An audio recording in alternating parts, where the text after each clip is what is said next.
After thousands of millennia of evolution, human beings have evolved to inhabit a shocking variety of climates. We have adapted to temperatures far beyond our normal variation in body temperature. Humans have always found a way to survive and even thrive in environments that are hostile to them. We can see this astonishing tendency to adapt on display in the city of Yakutsk, the capital city of the Sakha Republic in Russia. While Russian winters have always been harsh, Yakutsk sees some of the lowest temperatures on Earth, with an average of -8 degrees Celsius, or 18 degrees Fahrenheit, and occasionally dipping as low as -53 degrees Celsius, or -63 degrees Fahrenheit. It sounds like an impossible city to live in, and yet people don't just survive here, they thrive. The city has a population of over 300,000 people. Mr. Nikolai, who is a resident of this city, has an incredible skill he practices every day, taking an ice bath. He has done so every single day for the past 30 years, and swears that even in the brutal cold of the city he lives in, it helps his body adapt and become stronger.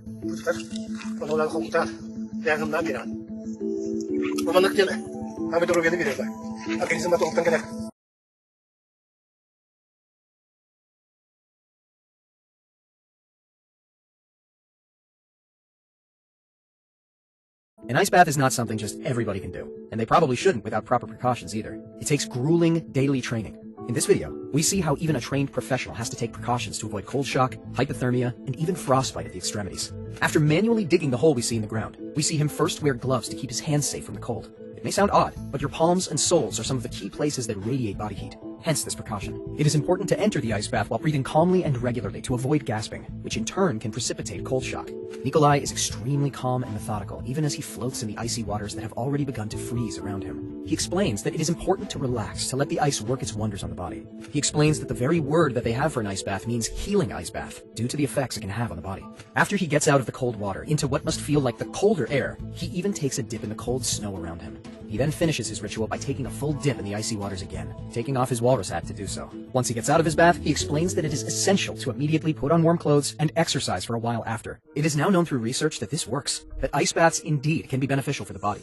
When the body is exposed to extreme cold, there is an immediate release of catecholamines from the adrenal glands, like epinephrine and norepinephrine. These are commonly called fight or flight hormones, and they help with the immediate management of the cold stimulus via vasoconstriction, which is the constriction of the blood vessels of the body, preventing heat loss. It also helps you feel alert due to the effect this has on the brain, and found that this kind of cortisol and catecholamine release response is very beneficial, aiding the body in fighting against infections.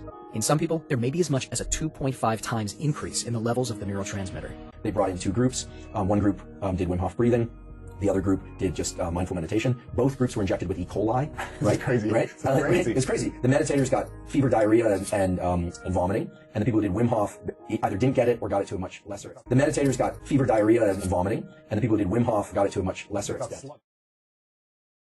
So now, we can understand why it's important to get better at taking advantage of our natural body functioning. Athletes especially can take advantage of this function of the body to enhance their performance. So the benefit of a cold bath or a cold shower before aerobic activity is that you increase the capacity of your body mass to absorb that excess heat. Just by losing some excess body heat with cold showers at the start of vigorous exercise can take them longer to reach their point of heat exhaustion, helping them get the most out of their sessions. Cold temperature has also been found to modulate body fat metabolism and deposition in human beings. You likely already know this. Not all fats are bad. There are two types of fat cells in the body. White fat cells, responsible for the storage of excess energy, and brown fat, which is responsible for thermoregulation by burning excess energy and participating in heat generation. Under intermittent exposure to cold temperature, white fat cells have been found to take on the characteristics of brown fat cells. The volume of brown fat cells in the body was found to have increased by a great margin. It even increased insulin sensitivity to some degree, which is protective against type 2 diabetes mellitus, or T2DM. This acclimatization to cold temperature and changes in glucose metabolism in the body via insulin can have profound implications for long-term health outcomes. Cold temperature has also been found to have a direct effect on the immune system by increasing the circulating levels of disease-fighting components in the blood. Just after 6 weeks of repeated immersions in cold water, there was an increase in the plasma, or blood, concentrations of interleukins, and total circulating levels of the various types of T lymphocytes, and also activated T and B lymphocytes, the main agents through which the body fights new infections. This might be due to the stress-inducing but non-infectious nature of the cold temperature stimulus, increasing the metabolic rate of the body. The metabolic rate of the body was found to have risen due to the repeated stimulus of shivering immediately after exposure to the cold, but also due to the catecholamine spike directly activating the immune system. So something as simple as taking cold showers can have an immune-boosting effect on the body. We know that a rise in temperature decreases cognitive capacity. A rise in temperature decreases cognitive capacity.